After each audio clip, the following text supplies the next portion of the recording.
Bonjour, ici Wetu Podcast, votre humble serviteur Christian Matoulou. Alors aujourd'hui, j'ai l'honneur aujourd'hui de recevoir une personne super importante. Je vais la laisser aujourd'hui se présenter. Oui. Salut Rose Anne Jolie. Comment vas-tu? Dis-moi. Je vais super bien. Alors, merci ok. de m'inviter. Il fait beau dehors aujourd'hui, hein? Il fait super beau, oui. Voilà. Regarde, je ne veux pas beaucoup être passé par quatre chemins, mais qui es-tu au fait? Présentement, je suis l'entraîneur-chef du programme féminin à l'Université d'Ottawa. Oh. Mais qui je suis, je pense que c'est une longue question à répondre. Okay. J'ai passé par beaucoup de chemins, mais présentement, c'est ça, je suis dans le coaching depuis déjà plusieurs années. Mm-hmm. Et puis, depuis maintenant un an, en fait, l'année dernière, j'étais entraîneur intérim à l'Université d'Ottawa et puis j'ai gagné la compétition, donc je suis présentement l'entraîneur-chef à l'Université d'Ottawa. Wow, félicitations. Merci. Quand tu dis que tu as gagné, c'était quoi? C'était toi la championne? J'ai dû passer par un gros processus d'entrevue, Okay. même après avoir passé 3 ans comme entraîneur adjoint. Pendant la COVID, j'ai été chanceuse. J'ai pu déménager à Dubaï pour participer avec les activités de la NBA Basketball School, les écoles de la NBA. OK. Et puis, par la suite, l'entraîneur-chef avec qui j'avais travaillé pendant 3 ans à l'Université d'Ottawa a pris sa retraite. Donc, on m'a demandé d'être entraîneur intérim. Mais j'ai quand même dû passer par toute la compétition après la saison pour gagner le poste. Puis, OK. Fait que, on dirait que donc, t'as un grand amour pour le basket, toi? Depuis, j'ai le goût de dire depuis que je suis née, mais ça a commencé au primaire pour moi. Je viens d'une communauté à Gatineau, Elmer, où sur ma rue, là, on était beaucoup de petits athlètes de basketball. On jouait dehors constamment. Donc, le basketball, c'était vraiment une grande partie de ma communauté. Mais mon amour s'est vraiment développé là, dès l'âge de 8-9 ans. Mm-hmm. Puis, est-ce que, à quel âge précisément t'as bondi ton premier ballon? J'ai des parents extraordinaires, pour vrai, qui m'ont fait toucher un peu à tout. J'ai commencé avec le soccer, j'ai fait du piano, j'ai pratiqué beaucoup de sports. J'ai participé à beaucoup d'activités à l'école. Je pense que pour mes parents, c'était important, pour moi, en fait, ou pour mes frères, pour mon frère et ma soeur, de découvrir puis de trouver une passion. Mais la première fois que j'ai dribblé un ballon, ça devait être ça, vers 7-8 ans. Oh! Oui. Ça fait vraiment longtemps. Attends, mais franchement, t'as beaucoup d'amour à donner dans le basket. Oui. Ah, mais félicitations pour ton poste, ton nouveau poste. C'est un nouveau poste, hein, c'est ça? Oui. C'est un nouveau poste. Okay. S'il faut regarder ton parcours, c'est sûr que là, en tant que joueuse, s'il faut parler de ton parcours en tant que joueuse de basketball, tu dirais quoi? Je dirais que c'était un parcours... C'était un parcours régulier. J'étais une bonne meneuse de jeu. Je pense que j'avais beaucoup à offrir côté athlétique. La réalité, c'est que je suis quand même 5'5". J'étais rapide, je pouvais lancer les 3 points. Je pense que j'avais une bonne vision du jeu. Mais j'avais jamais vraiment l'intention. Je laissais la vie faire les choses comme je le fais encore aujourd'hui. C'est une saison de basket à la fois. Donc, comme athlète, j'ai commencé super jeune au primaire. J'ai été à un sport-études à Nicolas-Gatineau par la suite, où est-ce que le basket encore était super important. On avait un des meilleurs programmes au Québec à ce moment-là. Puis, j'ai joué au cégep. J'étais allée à l'Université d'Ottawa par la suite, où est-ce que j'ai subi une grande blessure du genou. Okay. Mais j'avais jamais des aspirations de jouer professionnel ou quoi que ce soit. Pour moi, le basket me tenait à l'école. J'allais à l'école pour jouer au basketball, mais ça me permettait d'accomplir mes cours aussi. Tu avais une bonne balance quand même. Tu avais une bonne balance par rapport à ça? Oui, je pense que ça me permet aujourd'hui là, de bien balancer les choses. Je suis quand même quelqu'un d'occupé. Je fais plusieurs choses en même temps. Ça dit que si je comprends bien dans le parcours, fait que tu as fait le high school. Est-ce que dans le high school, c'est à quel niveau tu te situais? Admettons, quand tu jouais, en tant que joueuse, parce que tu disais que tu étais prometteuse, ça promettait pour aller plus loin, ou tu te disais, bon, je joue, je vais à l'école, je joue. C'était quoi dans ta tête quand tu étais en secondaire, peut-être quand tu jouais? Est-ce que tu jouais à quel niveau? Est-ce que tu jouais à l'équipe de l'école déjà? Oui, à Nicolas-Gatineau, à ce moment-là, on jouait, c'était la Division 1, donc on jouait contre toutes les équipes du Québec. À Montréal, on se déplaçait jusqu'à Chicoutimi et tout ça. C'était comme une compétition quand même, là, pareil. Oui, puis on avait des excellentes athlètes qui ont joué à Montmorency. À ce niveau-là, tu te disais quoi? Est-ce que j'aime ça, je vais aller plus loin avec ça? Non, honnêtement, Il y mon avait une balance. entourage faisait. Oui, il y avait une balance, mais c'est parce que je connaissais pas ça. Je connaissais pas Ouais. tout le processus du recrutement, d'aller jouer au cégep, d'aller jouer après ça NCAA. J'étais pas, mon entourage faisait pas partie de ça. J'ai des amis qui ont joué, qui sont allés aux États-Unis, du même âge que moi, mais pour moi, mes parents, l'important, c'était d'aller à l'école. Puis OK. le sport passait en deuxième, mais pour moi, le sport passait en premier. Ça OK.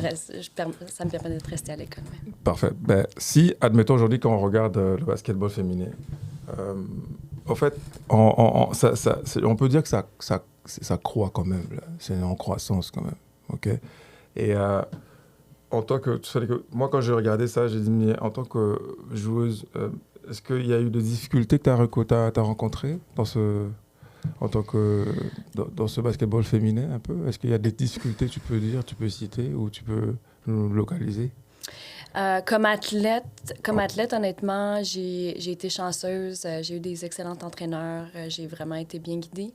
Quand c'est devenu plus mon emploi, quand j'ai commencé à faire du bénévolat et tout ça, c'était difficile parce que j'étais souvent comme la seule femme dans des espaces super masculins. Puis là, tu viens de le dire, c'est en croissance, mais c'est encore un environnement vraiment masculin. Donc oui, c'est difficile des fois de faire sa place. Oui, c'est vrai. Puis de se faire respecter ou de se faire écouter. Ouais. C'est beaucoup représenté par le masculin, ouais, c'est ça que il fallait que je signale aussi. Mais c'est juste ça, cette difficulté que tu peux citer, c'est comme... On peut rentrer un peu plus dans les détails. J'ai un style, honnêtement, moi, mes valeurs puis ma philosophie comme entraîneur est vraiment différente de beaucoup d'entraîneurs masculins. Puis je l'ai vécu dans les dernières années, autant quand j'étais entraîneur adjoint pour les équipes provinciales ou quoi que ce soit, pour moi, ça ne fonctionne pas, l'intimidation. Non, c'est ça. Puis, ou l'harcèlement. Donc, c'est quelque chose que j'essaie d'inculquer à mes étudiants athlètes, que c'est peut-être pas normal que tu te fasses crier après. Ça, c'est vrai. C'est pas hausser la voix, essayer d'intimider. Pour moi, c'est pas normal. C'est pas quelque chose que tu peux faire dans un environnement de travail. C'est pas quelque chose que tu dois faire dans tes relations interpersonnelles. Pourquoi les entraîneurs ils ont le droit de faire ça? Fait que pour moi, j'ai eu beaucoup de difficultés là, au travers des années quand j'étais encore entraîneur adjoint d'apercevoir ça, puis à ce moment-là, de ne pas réaliser que c'était peut-être un problème. Mais je pense que ça commence à changer. On s'entend que le coaching, c'est vraiment différent que dans les années 60, 70, 80, 90, où est-ce qu'on entendait des histoires d'horreur, Rose, des choses qui se passaient. c'est très... Je suis très content que tu as mentionné ce point-là. Je trouve qu'il y a aussi... c'est différent d'être coach. Et il a des personnalités devant lui à gérer. Il y en a il y a des différences. Hein. Tu ne veux pas avoir les enfants qui se ressemblent. Ils sont tous différents. Mais il y a d'autres personnes qui sont beaucoup plus agressives. Moi, je dis, psychologiquement, lui pense bien faire pour attirer l'attention, pour réveiller le lion qui dort. Tu vois un peu, c'est le sport où tu veux compétitionner. C'est à ce niveau-là qu'un tout petit peu, on se perd. Tu vois, comme tu dis, l'harcèlement, nanana, fait que... Il y a beaucoup de choses que moi, je trouve que les coachs, vous avez quand même un gros travail. Vous représentez beaucoup pour les joueurs. Moi, je trouve que vos réactions, pour moi, on doit mettre l'eau dans le vin parce que vous devriez utiliser beaucoup de façons de parler. Ouais. C'est à ce niveau-là que moi, je vais chercher ça. Ouais. Mais sinon, non à l'harcèlement, non à tout ça. Mais ça on n'encourage pas ça, c'est sûr. Avec le but, c'est d'aller chercher le positif au lieu de le négatif. Donc, ouais. Alors, c'est un très bon point. Quand est-ce que tu as fait le passage de joueuse à entraîneuse? Comment tu as vécu ça?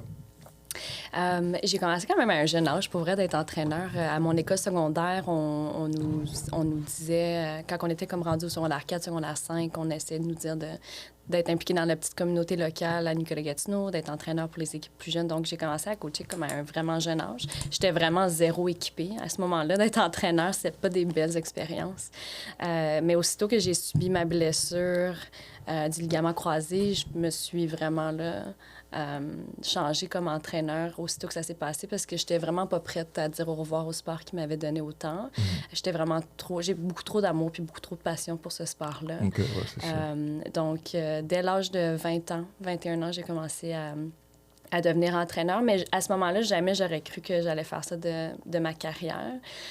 C'était vraiment juste parce que je voulais rester dans la communauté du basketball. Ça m'avait appris vraiment beaucoup, ça m'avait amené vraiment beaucoup. Puis là, je cherchais plus des expériences. J'ai commencé à voyager au Canada, faire partie des tournois FIBA, faire du bénévolat, rencontrer des gens. Là, j'ai commencé à voyager un peu plus dans le monde, ce que j'avais pas eu la chance de le faire parce que j'avais joué au basket compétitif pendant vraiment longtemps. Ça l'amène beaucoup. Là, tu as fait beaucoup de voyages en tant que coach ou en tant que joueuse? Jamais comme joueuse. Jamais comme joueuse? Non, j'ai pas eu la chance, j'ai pas eu cette chance-là, sauf au Québec et tout, mais des fois, on avait voyagé aux États-Unis, à Vermont, les endroits proches, mais j'avais pas eu la chance de voyager du tout. Mais c'était intéressant de voir tes voyages sur Instagram quand je suivis en Afrique. Oui. Raconte-moi ça, c'était quoi ce que j'ai vu là? Bien, ça l'a suivi. En fait, quand j'ai commencé à devenir entraîneur bénévole, j'ai commencé à faire des voyages au Canada, puis j'ai commencé à faire des voyages à l'extérieur du Canada, puis ça m'a ouvert les yeux à un monde que je connaissais pas du tout. Lié toujours à l'NBA, de projet NBA, c'est ça? Non, c'est un organisme à but non lucratif que j'ai créé en 2017. Oui, on va en parler, c'est sûr. Oui, l'organisme m'a permis de commencer à voyager dans des pays au Togo, Ouganda, même en Haïti. On va recommencer les activités bientôt suite à la COVID. Donc, Ouais, dis-moi, alors, toi, tu entraînes l'équipe de basket féminine de l'Université d'Ottawa, comme tu as dit. Alors, comment tu gères les différents talents auxquels se confrontent afin de développer les joueuses à un haut niveau? Comment ça se présente, au fait? C'est un long processus. C'est un long processus? C'est un très long processus. Puis on peut revenir un peu à ce qu'on parlait tantôt d'harcèlement, de hausser la voix, puis de l'intimidation et tout ça. Je pense que c'est important pour les entraîneurs au Canada, mais partout dans le monde. Mais je sais qu'au Canada, on ne peut pas se comparer aux États-Unis et tout ça. La raison du sport est vraiment différente. Oui, on reste compétitif, mais moi, je dois me rappeler, comme entraîneur à une université canadienne, que l'objectif premier, c'est que mes athlètes graduent. Donc ça, on s'assure de bien les encadrer, de leur offrir du tutorat et tout ça. Mais par la suite, c'est des conversations ouvertes, transparentes avec les étudiants athlètes. C'est quoi ton objectif final? Puis nous, on est vraiment structurés à l'Université d'Ottawa. Puis je pense que c'est ça qui fait qu'on est un des meilleurs programmes au Canada. C'est vraiment l'entraînement de 12 mois par année. On focus vraiment plus sur le côté collectif de la pré-saison jusqu'au championnat national. Puis après ça, on se concentre vraiment plus sur le développement des skills pendant l'été. Donc, c'est du travail non-stop. C'est difficile. C'est des gros sacrifices que les étudiants athlètes doivent faire. Mais en même temps, c'est leur choix de faire partie du programme à l'Université d'Ottawa. C'est du recrutement que nous, on a fait. Donc, ils ont un privilège d'être là, mais c'est à elles, vraiment, là, de mettre l'effort. Puis nous, on offre cette plateforme-là. C'est comme... Ouais, mais ça, c'est très intéressant. Et... Mais tout ça, en fait, quand ça va dans la direction, c'est comme... En fait, les étudiantes, là, elles suivent quand même tout le processus et il y a des résultats qui sont quand même assez... Oui, je suis vraiment... Honnêtement, je suis vraiment contente parce que cet été, c'est mon premier été comme entraîneur-chef. Puis on a mis sur pied vraiment un programme estival où est-ce qu'il y avait un mélange de plaisir. Il faisait partie d'une ligue, il jouait 2 fois par semaine, du développement des skills, du multisport, il y avait des séances de boxe pendant l'été et tout ça. Mais ouais, c'est pas tout le monde qui survit leurs 5 années d'éligibilité. C'est vraiment pas fait pour tout le monde. C'est difficile parce que quand tu joues à un meilleur programme aussi, les chances que ton temps de jeu soit...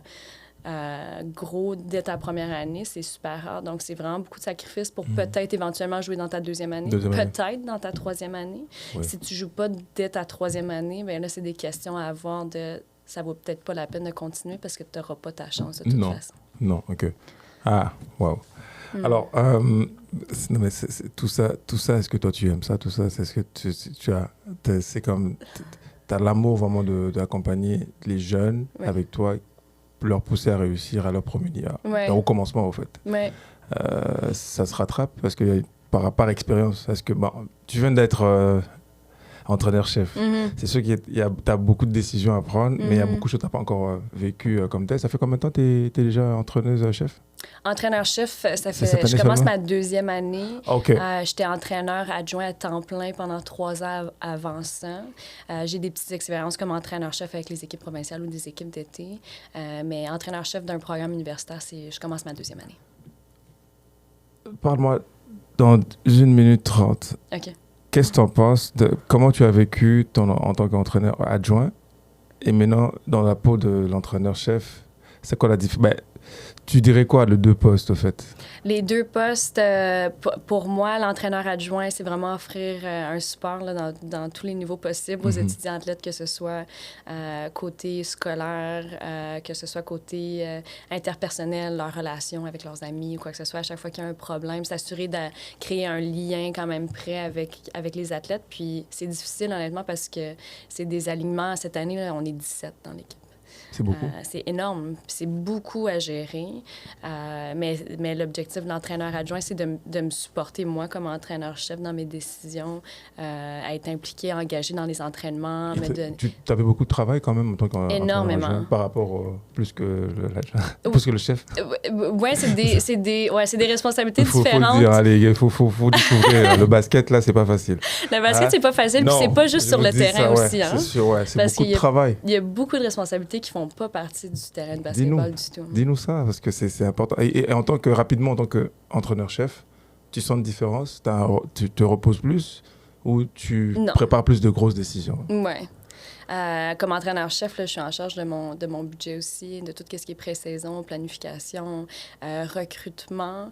Et vraiment, puis s'assurer de... C'est vraiment plus... je ne veux pas dire de stress, parce que j'adore mon travail, puis je pense que je fais un bon travail, mais c'est de s'assurer d'une continuité d'une année à l'autre. C'est pas toutes les universités canadiennes ou c'est pas tous les programmes qui exigent une bonne performance. Puis c'est correct, puis ça dépend des valeurs puis des philosophies des autres programmes.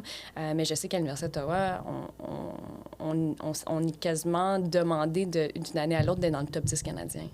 Puis si on ne l'est pas, bien là, c'est des rencontres à la fin de l'année, de vraiment d'identifier qu'est-ce qui s'est pas bien passé. Mais j'ai remarqué, quand j'ai vérifié encore une fois, j'ai vu que tu avais un rôle à jouer à Alliance. L'équipe d'Alliance. Tu fais quoi là-bas? La saison est terminée cet été, mais quand j'avais été en communication avec Annie Larouche, qui est la directrice des opérations, par la suite, Joël Anthony, qui est le directeur général, m'avait appelé au mois d'avril, si je ne me trompe pas.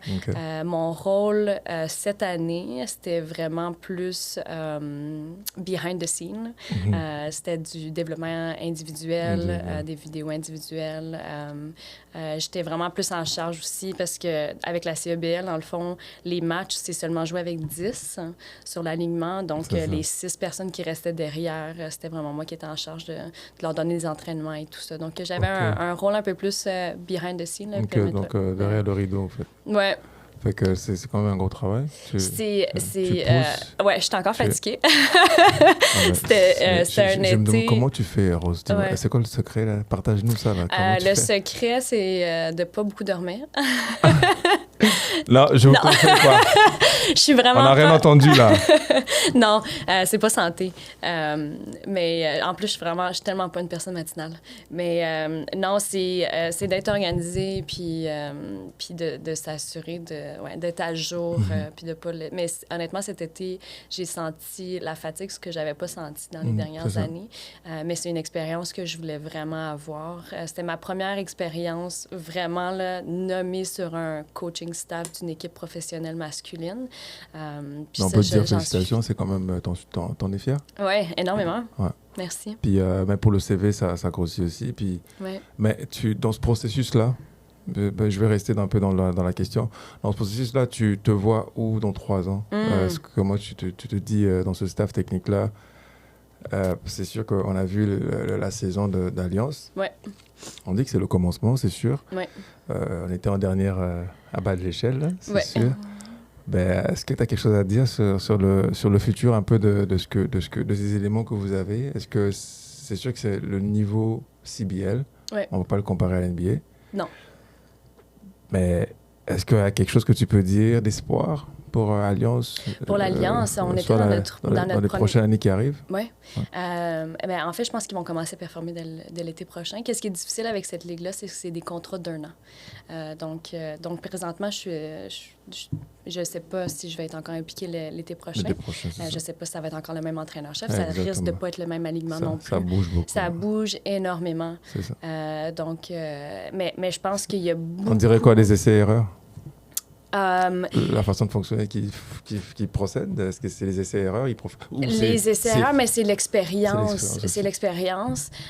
Puis on a acquis vraiment beaucoup d'expérience cet été, autant pour le front office que le coaching staff, que les athlètes. Il y avait beaucoup de personnes qui étaient dans leur première année avec la CEBL, qui est une ligue honnêtement, quand même vraiment différente de toutes les ligues dans lesquelles j'ai participé.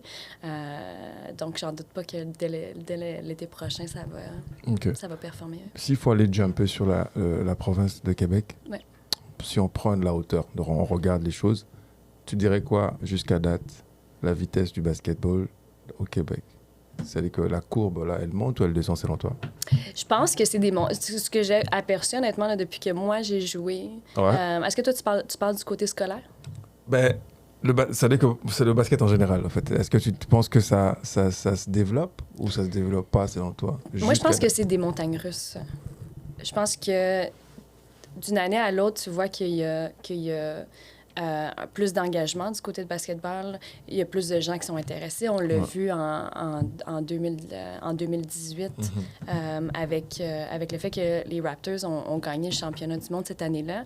Dès l'année d'après, on a vu un gros saut sur le nombre de participants. Je suis très content que tu parles de ça. C'est incroyable. Ouais. C'est un très bon point. De tous les âges. C'est pour ça que je trouve que c'est ça des montagnes russes. Hein.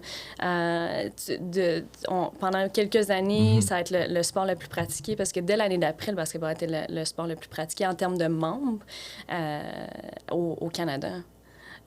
Donc, oui, on a vu une énorme montée ces années-là. Puis après ça, il y a d'autres choses qui se passent dans la communauté où là, après ça, il y a un intérêt pour d'autres sports. Mais je pense que le sport scolaire, c'est vraiment en montée présentement. Oui, c'est que ça... moi, je trouve que ça monte beaucoup. Et je trouve même que... même les jeunes, même quand ils jouent, ils ont vraiment faim. Ils s'investissent beaucoup.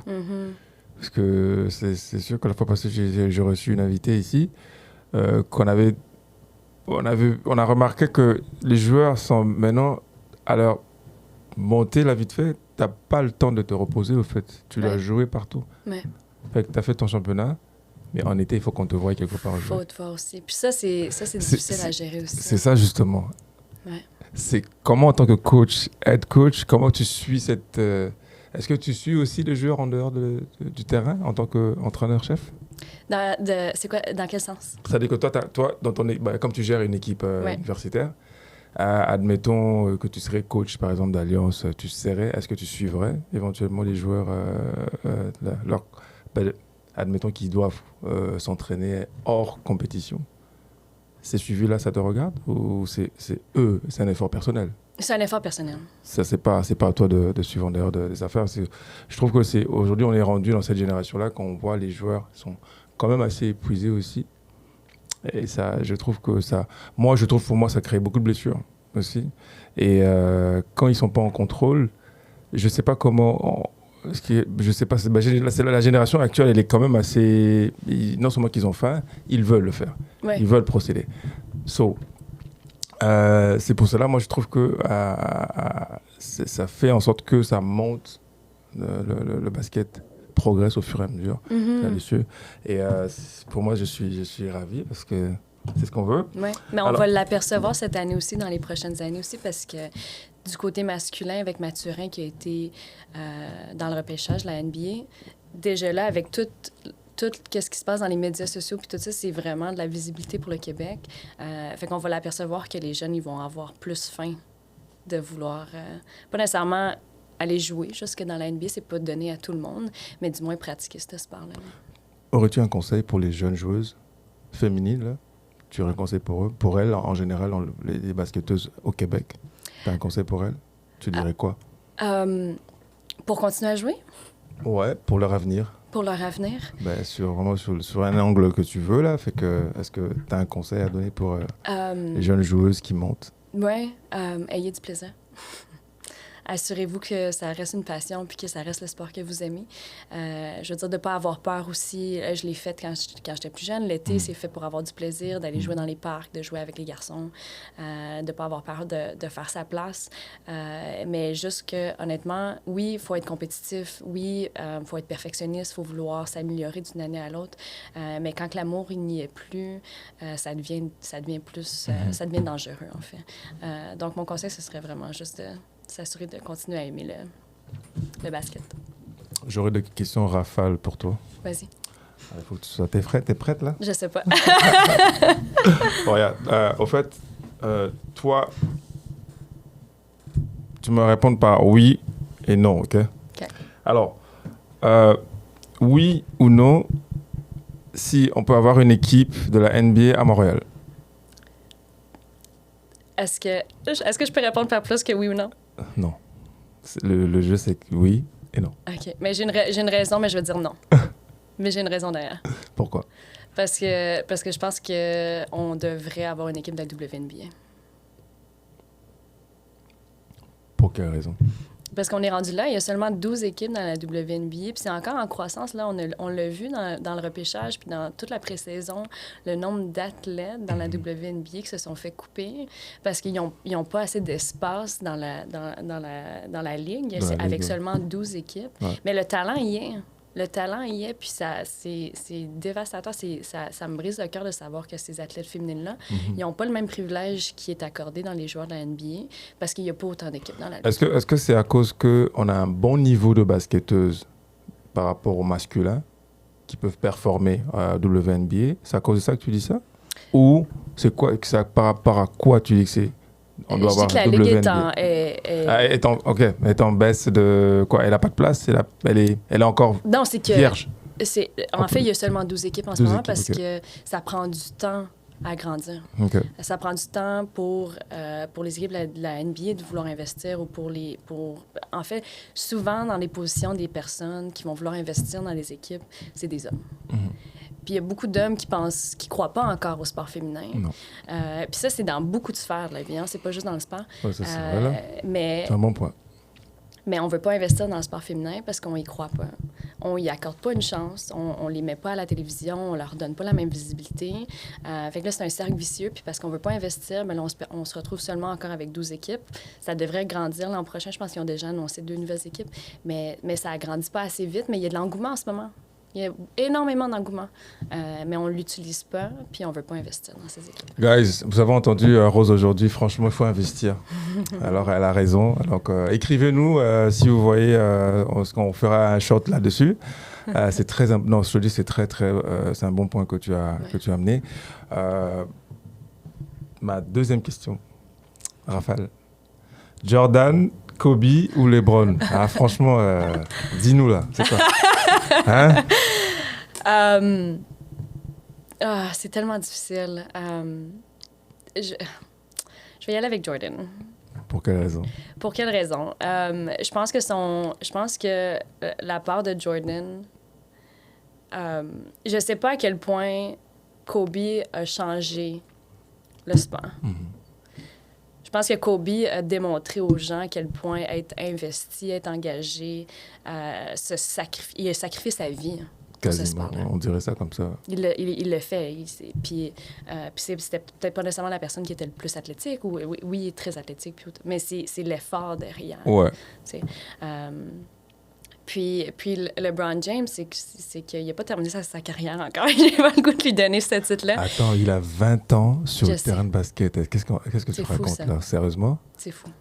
Je trouve que moi, le choix, ce serait plus ce gars-là parce que il joue à 20e année sur le terrain de basket. Ouais. Et si tu regardes les statistiques et les analyses qui sont faites chez les Américains qui disent qu'il peut encore, s'il essaye de réunir quelques éléments, il est capable d'aller chercher le titre. Ouais. Et l'année passée, il a fait 30 points par match. Mais c'est incroyable, ça se fait pas. Mm-hmm. Moi, je trouve que le crédit devrait aller, même s'il a beaucoup bougé. Je trouve que Jordan, c'est plus le charisme. Ouais. Je dirais ça. Mais c'est difficile aussi parce que c'est des temps différents. Bon, ça aussi, c'est encore un point qu'on pourrait développer jusqu'à demain. Ouais. Alors, un joueur à surveiller au Canada, selon toi, tu te réveilles le matin, tu dis, ce joueur-là, je trouve que si on surveille demain, je pense qu'il va être dans le draft. Peut-être qu'il va aller chercher autre chose. C'est qui, selon toi? Honnêtement, je pense pas que je serais capable de répondre à ta question. Même pas une idée du côté féminine? Non. Même à ton équipe? À mon équipe, ben pour se rendre plus loin, faudrait que j'y pense. Tu vois personne? Mais j'adore mes étudiantes athlètes. Je veux dire, c'est qui la meilleure joueuse actuellement dans ton équipe? On a un solide alignement présentement. Je veux dire, j'ai beaucoup d'affinités avec une des athlètes qui revient l'an prochain pour sa dernière année. Brigitte Lefebvre, ça fait 10-12 ans qu'on se côtoie. Ça fait super longtemps que je la coach. Salut Brigitte, on te salue. Au tout podcast, salut Brigitte, franchement. Ouais. C'est sa dernière année. C'est sa dernière année, mais elle gagne. Elle a déjà joué professionnelle, mais elle gagne à être connue parce que pour moi, c'est le côté du perfectionnement. Elle est tout le temps performante à l'extérieur du terrain que sur le terrain. Que ce soit côté engagement communautaire, école.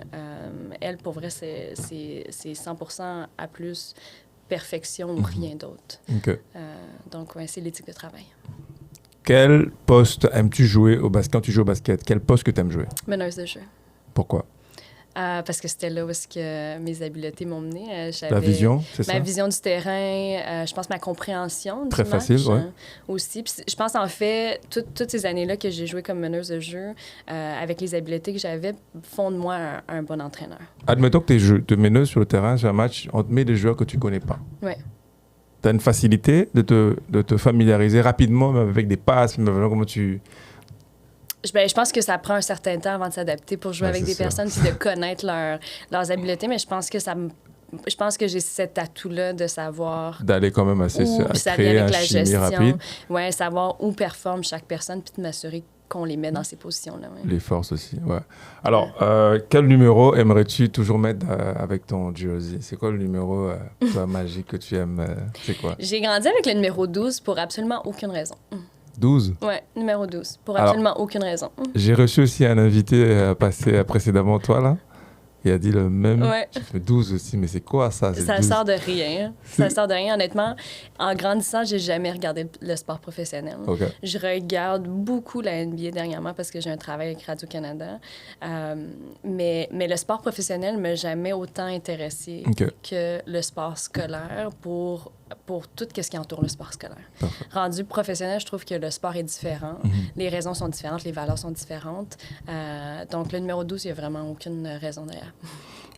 Au fait, s'il faut dire un choix rapide, le streetball ou le basketball traditionnel? J'ai toujours aimé le streetball. J'ai le goût de dire le streetball parce que j'ai grandi avec le streetball.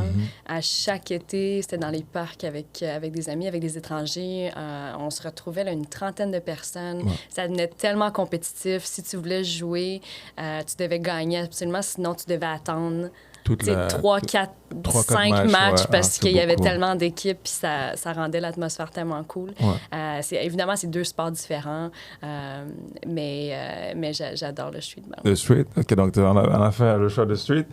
Alley-oop ou dunk? Ouais, c'est sûr qu'on parlera d'alley-oop. Ouais. Alley-oop. Ouais. Si tu avais un choix entre MVP ou championne en équipe, par équipe, ce serait quoi ton choix? Ça t'est arrivé d'abord d'être MVP? Oui, ça m'est arrivé dans les années que je jouais, oui. Okay. Mais je veux dire, il n'y a absolument aucune fierté à être MVP si ton équipe ne gagne pas. Donc, c'est ça. C'est sûr. championnat. Parfait. Alors, petite, rapide, grand, lent. Est-ce que le grand lent, il y a un IQ développé? Ça dépend, tu vois, ça dépend. Mais c'est sûr que ça serait toujours bien de IQ de soir là, même si t'es lent, que ça soit beaucoup plus productif. Oui, je trouve que le IQ fait une énorme différence par rapport au côté athlétique. Ouais. Si j'ai le choix juste entre les deux, je vais y aller petite, rapide. Parce que je dois répondre vraiment rapidement, là, mais le IQ fait une grande différence. OK. Winning shot ou block shot?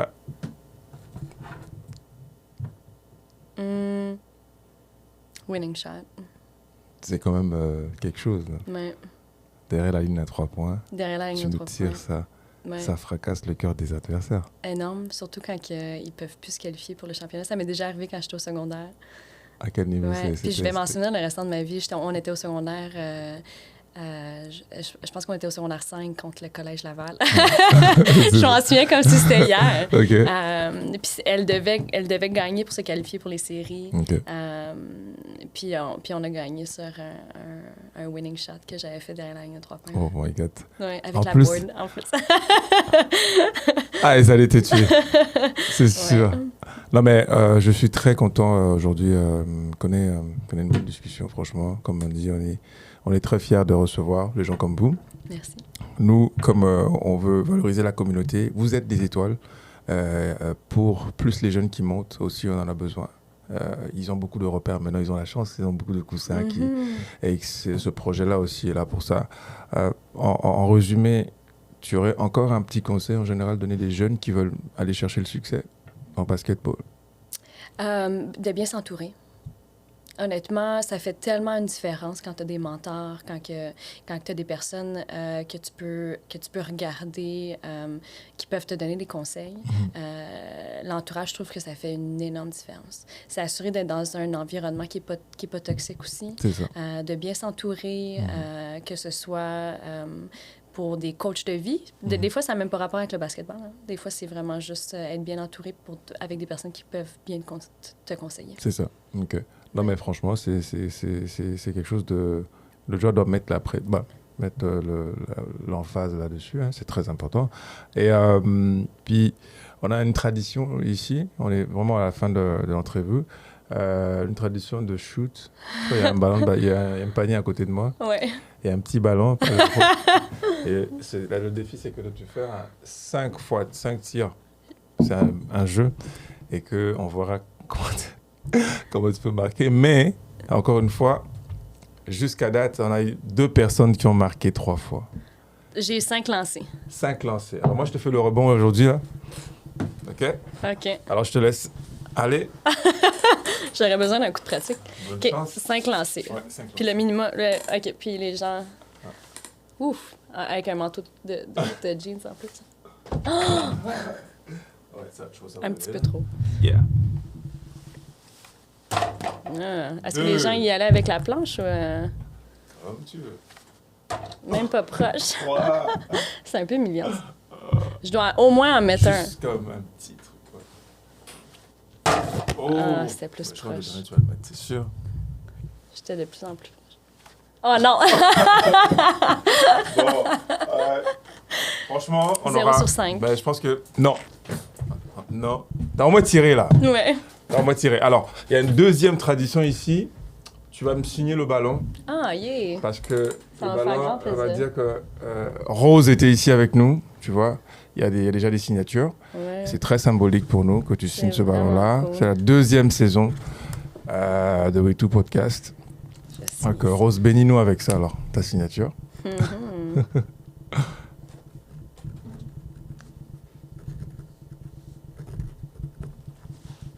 Tadam! Voilà, donc si tu as des remerciements à faire, si tu as vraiment des messages importants à dire, tu peux le dire maintenant, des shout-outs, comme tu veux. Alors, c'est à toi de...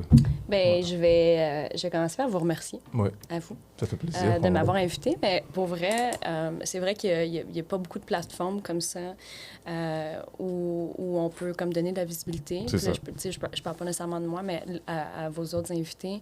Les médias sociaux, je trouve que ça rassemble les gens puis ça permet à la jeunesse, de pouvoir s'identifier aussi. Ouais. Puis là, de le faire en plus au Québec avec la langue française, je trouve que c'est vraiment cool. Donc, un remerciement à vous. Ben, c'est tout l'honneur est pour nous. Franchement, ça fait plaisir. Et franchement, on va remercier tout le monde qui ont suivi ce numéro. Ça, c'est le numéro qui on a plus discuté avec un coach de l'Université d'Ottawa, c'est ça? Oui. Et coach chef. Et donc, le prochain numéro, on vous demande de continuer à suivre ce projet parce qu'il y a beaucoup de messages qu'on a préparés pour vous. Beaucoup de personnes vont venir, des personnages vont venir ici pour nous passer un message en priorité pour éduquer la communauté. C'est ce qu'on veut de faire aujourd'hui. On a éduqué quand même la communauté, même si on a parlé de toi. Alors, merci énormément, Rose. C'est sûr que longue vie à tout ce que tu fais. Merci, c'est gentil. Okay. Donc, je te souhaite de bonnes choses. Prochain podcast ou et tout. Bonne chance à vous tous aussi. Merci encore une fois. Soutenez-nous. On vous aime. Merci et bon week-end à vous tous.